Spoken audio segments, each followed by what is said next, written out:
This is From Both Sides, a spontaneous, free-flowing conversation featuring a dynamic team of women, providing insights into both political and civic events affecting the lives of women throughout Pennsylvania. And now, here's your host. Hello, and welcome to another edition of From Both Sides. I'm Michelle Soletto, your host. Since the November presidential election and the January Women's March, many groups have emerged to challenge the new president, his views, his policies, and to have their voices heard. There's growing unrest in our country today, and they're not all just Democrats. Today we'll be talking with a member of a Pennsylvania group seeking to make a difference for a better Pennsylvania and country. Joining me today as my guest co-host is Carol Achel. Carol, welcome. Thank you for having me. Thanks for coming back. Carol is, for our viewers, the former Secretary of the Commonwealth under Governor Corbett, former Chester County Commissioner. So, Carol, I know you always bring an interesting perspective to the conversation, so I am delighted to be here. Thanks for being here. I'd like to now introduce our guest today. Our guest is Marta Peck. She's an organizer of Indivisible YORK in York County, Pennsylvania. I'll emphasize that it's a nonpartisan group. Correct. And I will tell you that Marta is a retired mental health advocate who has worked with Mental Health America chapters at both the county and state level. And I might start this off a little facetiously by saying, you know, Marta, you might have the right background to work against the new president as a mental health coordinator, because some people have questioned his mental health. Well, that's a wonderfully loaded question. I have my personal opinions, and I've read a lot. I am not a mental health professional per se, but I understand the field. I personally consider him to be, as they've said, narcissistic. It is all about him. I miss the articulateness of previous presidents. His comments the other day regarding the threats toward Jewish community centers and synagogues was that it was horrible. And yes, that's true. But not very deep. No, not very deep. Well, let's start out by having you first tell us about the group Indivisible. Tell us about its purpose, how it got started, and then how you got started in Indivisible YORK. Indivisible is, I think, an extraordinarily unique organization because it started with a manual that was written in Google Docs and put online in December by a number of folks who were former congressional aides. Mm-hmm. And they identified the tactics that the Tea Party had used, and they said the tactics worked. They felt that there were serious problems with the Tea Party and how they presented it, but their tactics were quite effective, so they wrote a manual on how you can do this. The manual went online, there wasn't much response, and then Robert Reich mentioned it, and I forget there was another person, and suddenly people were downloading it. You can't go and buy it, you download it from online at indivisibleguide.com, and groups all over the country started forming as a result of that. When we started just about 3 weeks ago, there were like 3,500 groups. As of today, there are 7,000 of them nationwide. Okay, but let me just stop you there. So what is the purpose of the group Indivisible? The purpose of the group is to oppose the policies of this administration. It's a purely defensive action because we're not in a position to put out an assertive, affirmative agenda at this point because there is complete control on the part of Trump and the Republicans in the House and the Senate. We're also doing it to be inclusive, to incorporate into the group. I won't say organization because there's not that kind of a structure. Into the group, the people that are going to be most vulnerable to the programs that Trump wants to create or the programs that he wants to see eliminated. Mm-hmm.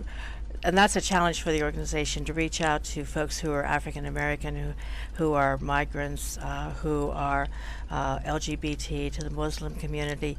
But that's something that we specifically have to do because we want everyone to present their own story. We're not speaking for anyone else. The organization brings in all of the people, and together we speak. And okay, so what really is? So you want to be vocal against the Trump? We have 3 targets and 4 tactics. Okay. And the reality is that in order for Trump to ultimately establish his programs, he has to have the support of the Congress. He can say, well, we're going to do this, but unless they allocate the funds. So we're targeting here in Pennsylvania Senators Casey and Toomey, and then in each of our congressional districts, we're targeting our congressmen. I'm in the 4th congressional district, so in that case, it's Scott Perry. And our 4 tactics are coordinated communications with our legislators, which can be telephone calls, emails, faxes, and people have gotten very creative in ways that they can deliver information. The second one is through town hall meetings, and I think we've seen just very recently the efforts of citizens to get congressmen to, in fact, hold public town hall meetings. Our congressman just held a Facebook town hall meeting, which a lot of people couldn't get onto because I assume the term would be denial of service. Too many people were trying to log on to see it. I was one of those who couldn't. And then he could select the questions he wanted, and there was no way to say, well, that was a wonderful answer, but it didn't answer my question. There was no opportunity for response from it. And then the third tactic, and I'm having one of those moments. Okay. No, the third tactic would be other public events if we're aware that they're going out and appearing at some public activity. And a lot of us are running into the problem where our congressmen do not publish their schedules, so you're not aware of where they're going. You have to do a lot of work to try to identify where it is they're going to be. And the reason we've been given, and the reason that I've seen other groups have been given in other areas, that they're concerned about security. Okay, so what's the fourth tactic? Let me come back to it because I'm totally blanking right at the moment. Okay. Well, I will say this. I went and looked online, and they really have a very interesting, about 2.5 minute segment that really cuts to the point. I'll say I think was very well done. Gets to the point of the tactics that they want to use and they urge you to use. I guess I'm just really kind of confused about it because there doesn't seem to be a formal structure, and I'm trying to figure out how you all function, because you tell me that it's purely social media, run by social media. Right, and some meetings. We've had 2 meetings so far, but it's very firmly social media, and we have a couple of people who've indicated their interest, but they in fact aren't online. So we do phone calls and we send them information, but the organizing basically is online with a Facebook presence, and we use Gmail, and we're setting up a website. We have a volunteer who's offered to set that up for us. And in terms of focusing, right now the issue has really been simply to get the town hall meetings established, and we did have a meeting with with Perry's office director in York, and the most commonly mentioned issue was the Affordable Care Act. That's a primary concern, and it seems to be across the country. I've had people ask, is our agenda nationally driven? Is there like a leadership of the organization that gives direction? And the fact is, there truly is not. They give us the tactics, and then we go about executing them. And the issues that are brought to our congressmen and senators are the ones that are of interest to our membership. And I think that'll be a challenge for us in the long term to more effectively focus. I know of one other indivisible group in the 4th district, and interestingly, in the 4th district, which is York, Adams, part of Cumberland, and a major part of Harrisburg, there are 5 indivisible groups. Okay. So we're working on coordinating, collaborating wherever possible, but we all have differing memberships, and interesting, there's also some overlap too. There are folks that are members of several different indivisible groups, and then they may also be involved in some of the other groups. But right now, as I said, we're focusing on simply the nuts and bolts procedures of getting the town hall. And what do you hope to accomplish in a town hall meeting with the congressman? I've seen some of them on television, and they're getting kind of ruckus.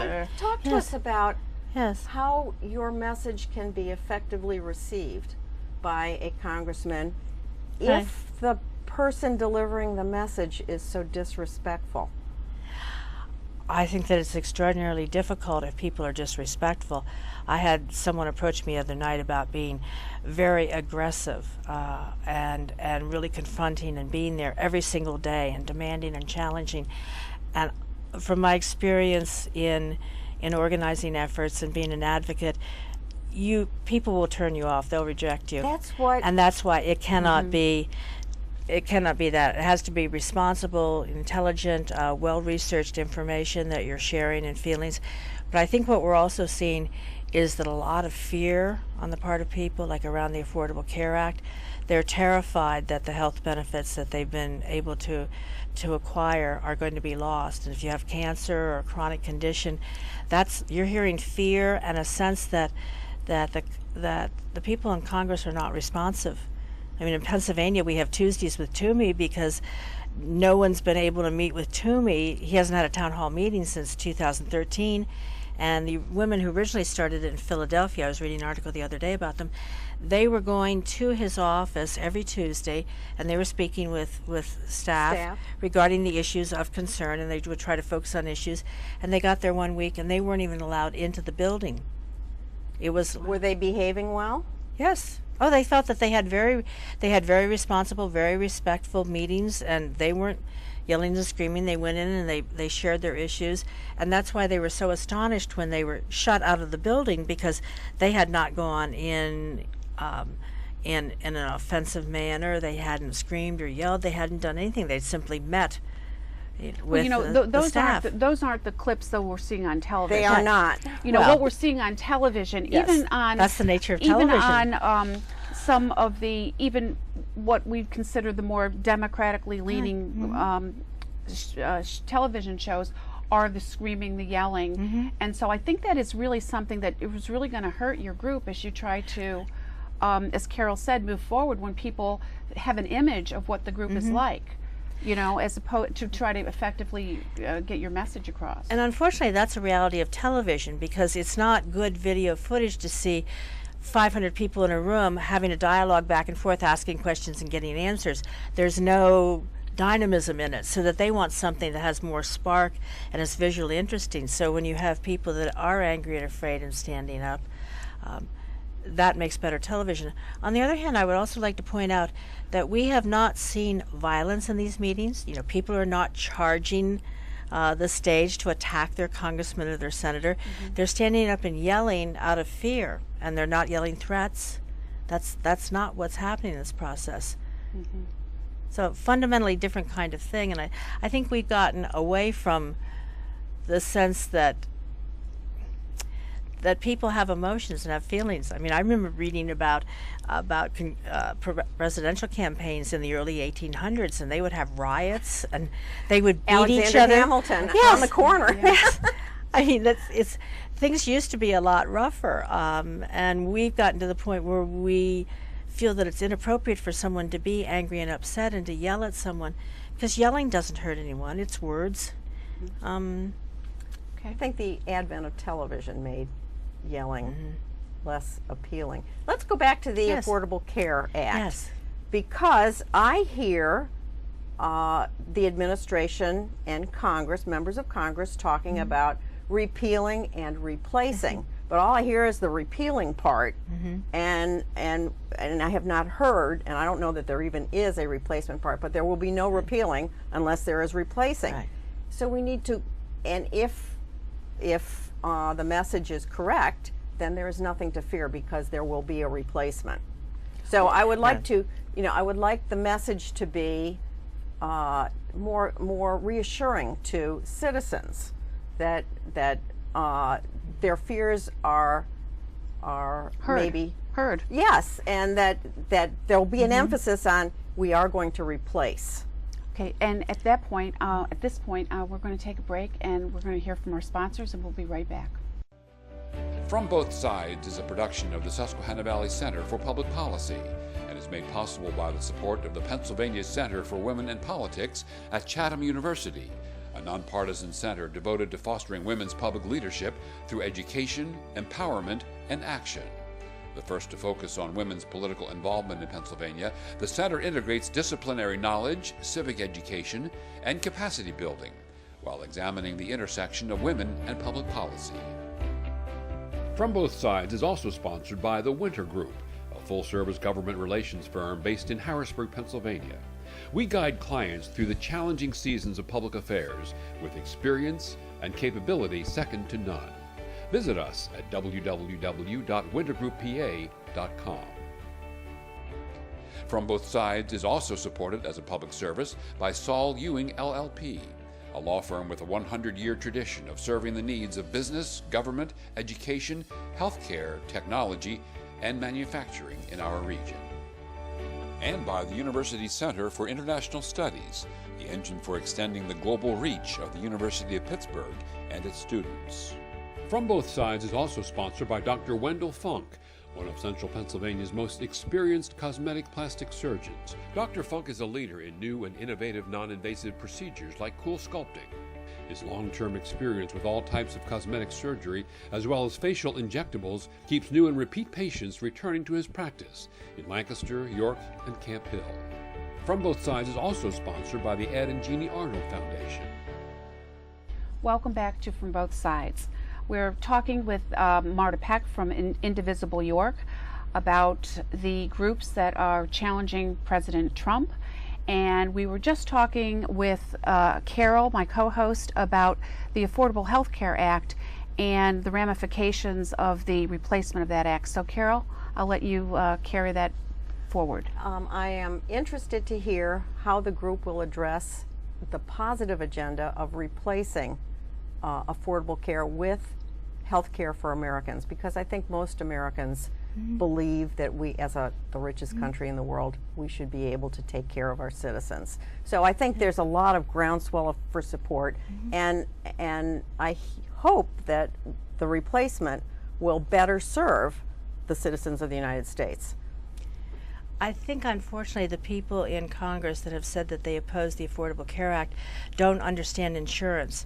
What they have offered as a repeal and replace, in fact, will not work. And from all my years working in mental health advocacy and fighting for mental health parity in insurance plans and knowing managed care and understanding the structure of the insurance industry, there is no way that they can repeal and replace and provide all the services and protections for everyone who's currently covered and do it at a cheaper price. I describe the Affordable Care Act as a giant Jenga puzzle, one of those, all the pieces, and if you pull, you have to be careful pulling out of the whole thing will topple. The Affordable Care Act is an incredibly crafted entity where all the pieces interconnect, and if you take out one piece, the whole thing falls. Take a look at the fact that it's been 6 years since the law was passed, and the Republicans have not yet presented a comprehensive proposal that they could replace it with. I think that's a key point of this whole thing, as Carol and I were talking about earlier. They've had all this time, and we still don't have a plan on the table. I'd love to fix the problems that it does have. I'd like to see that, and I think everyone would like that. We would like to have a program that serves the people of the United States. I think what's ultimately going to happen, and I've heard it several times, and it's what I've said to folks for quite a while now, is that the act cannot be repealed, but there are things in it that need to be fixed. They need to be amended, they need to be addressed, and that's what the prior administration wanted to do, but the Republicans didn't want to do it. And I think it was more of an ideological position that they were not going to allow the success of the program. And I said in one interview that, okay, go ahead now and amend it and fix it and call it Trump Care, because ultimately no one cares what it's called. Well, what people care about is the 20 million or more people that were covered by insurance want to make sure that they're still protected. That's the most important thing. Its name is totally irrelevant. Marta, what are your other critical issues in addition to the Affordable Health Care Act for your group, Indivisible YORK? A lot of people are very concerned about climate change and environment. The new secretary for the Environmental Protection Agency, we believe, is totally there to gut out the EPA and the protections. That's terrifying to most people. It's a major issue for me because I saw one comment where it's wonderful to have full employment, but not very good if you have to hold your breath in order to count your money. As I point out, this is the only planet we've got. So it's wonderful to have full employment and all of that, but if we can't live on the planet that we're on because there's such disruption in the climate. So that's an issue that's come up very often. People right now in our district just want to have a face-to-face town meeting. And then after that, it spreads all across the issue range. A lot of concern regarding immigration and what's the whole concept of the wall, and how much of an issue really is that. There are any number of women's issues. We see with the nominee for the Supreme Court that there are some very serious threats to Roe v. Wade, the woman's right to choice. There's a real fear of that. More broadly, in the Affordable Care Act, will women be able to continue to access birth control, or will that be cut out? The funding for Planned Parenthood, which is a primary care of primary source of reproductive care for women throughout the country. And one of the challenges for all of these kinds of issues is there's a perception out there that is based on untruths. Yeah, how do we deal with that? That is something that is going on really all over the country and all over the news right now. How do you tease out what is accurate and what is hysterical or alternate facts, as we've heard them say? But that really is a critical issue, especially with the internet now. I think that's really something that needs to be tackled in a larger framework. Right now, we can deal with it only in the context of dealing with our representative and our senators, making sure that they have solid information, factually based. I know that there were a lot of people that were terribly annoyed when Senator Toomey said that he thought that a lot of the people that were demonstrating with the Tuesdays with Toomey were being paid or had been bussed in from another state. To which I've seen online, and a number of people I know want to know, where should we submit our invoices? Because you're ready for your checks, right? Well, yeah, I definitely, for all the time that I've put in, for all the time that my co-founders put in, for all the time that the volunteers that have been going to Tuesdays with Toomey, who have gone and met with Representative Perry, who've written letters and made phone calls and sent faxes, and we're not getting paid for a single thing. Can you describe some of the members in Indivisible York? I mean, you say you're nonpartisan. Right. Are they age range, male, female, Democrat, Republican, Independent? What? I don't know what they politically are, because we never asked. That's not the issue. The issue is that people are opposed to what's being proposed in the Trump administration. It seems to be more women than men, although in the last few days a lot more men have come online and said that they want to be involved and engaged. It tends to be skew older, I think, realistically, because if you're going to meet with your congressperson, unless it's a town hall meeting in the evening, you're talking daytime, and a lot of working people simply can't go. So to have the time available to do the work, to research the issues, it's a challenge for us to reach out into the communities that are going to be most affected, to get to African Americans, to Muslims, to young people, to low-income people. You know, we'll probably have to the extent that we have meetings, we'll probably have to readjust them and go to where people need us to be at times that are convenient for them. Low-income single mothers, you know, with young children, they're not going to be able to come out to evening meetings, and so we'll go to them and wherever their neighborhoods are that's convenient for them. We make sure that, you know, they can always bring their children along to the meetings, but that's a challenge to reach out, because, like, who are we, these older, almost exclusively white, you know, I'd say middle class, often retired, who are we that we're coming forth? So we have a lot of work to do to build relationships, to bring folks on board. Let me interject this. When I was doing political work, it was always my advice to begin with a positive with respect to a elected official. You've stated that the objective of your group is to oppose the Trump agenda. Right. Have you ever found anything in the Trump agenda that you liked? Did you look? There are a number of things that he said. I mean, he wants more jobs for Americans, better paying jobs. Well, he talked about people who were the forgotten Americans will not be forgotten anymore, and that rings. I think that, yes, and obviously people heard that very clearly, and I think there was a great failure to hear the people that were not being helped by the rebirth of the economy here in the country, because we're, as a countrywide, we're looking better, but there are huge areas that are not. If you look at West Virginia and Kentucky and the coal miners, and it's what's horribly sad is Trump has told them that he's going to bring back coal. Coal's been in a 40-year decline, but he said to them what they wanted to hear, and what they need is not only to understand that it's not coming back, but to be shown a path back to economic prosperity, so that, and they don't want to leave their areas. I mean, if they left, they could probably find jobs and training elsewhere. But what can we bring to those communities so that they can come back again to prosperity, to being able to support themselves and support their families, and to feel that they're respected? And it's an area that has been missed terribly. I think in defense of Donald Trump, that was his message. And the issue of forgotten Americans, and there are lots of forgotten Americans, and on every street corner. So we need to address the needs of all of our citizens, not just those who are the loudest. How's that? And the most disruptive. And and that's absolutely, it's true to the extent that yes, he heard that when he said, "I am your voice." The problem I have is I haven't seen him propose anything that truly will address those needs, because the realities are that he's not going to bring back coal, because coal is too expensive and it's too dirty, and natural gas is moving in. Plus, if you truly believe in climate change, it's absolutely essential that we move away from dirty fuels that pollute the air, and we also need to move away from fossil fuels based economy. Marta, let me ask you, the growth of all these various groups against Trump remind me of the beginnings of the Tea Party, and I think you mentioned that earlier.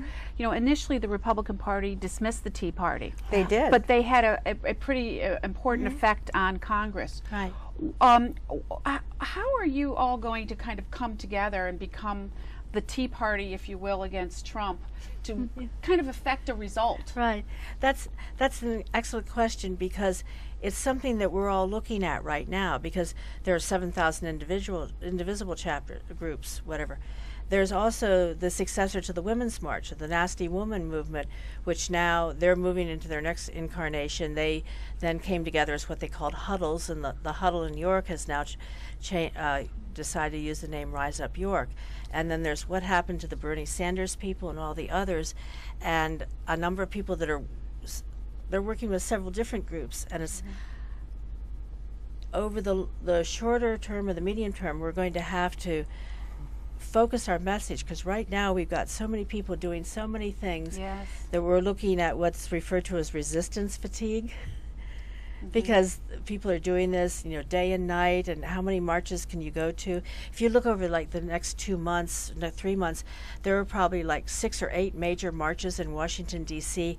and in cities all across the nation. And I've laughingly said, we need to get better walking shoes, because if you're going to be doing all that marching, and we're also advising people, if you're carrying signs, you're going to have to laminate those signs, because you have to take them out every time, and they're going to have to be, you know, sturdy.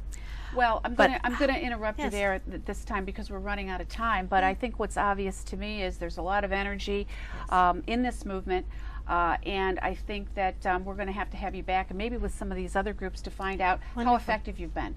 So thank you very much for being here. I want to thank all of the viewers, and I want to remind the women of Pennsylvania that there's much more that unites us than divides us. Thank you for joining us, and we hope to see you again.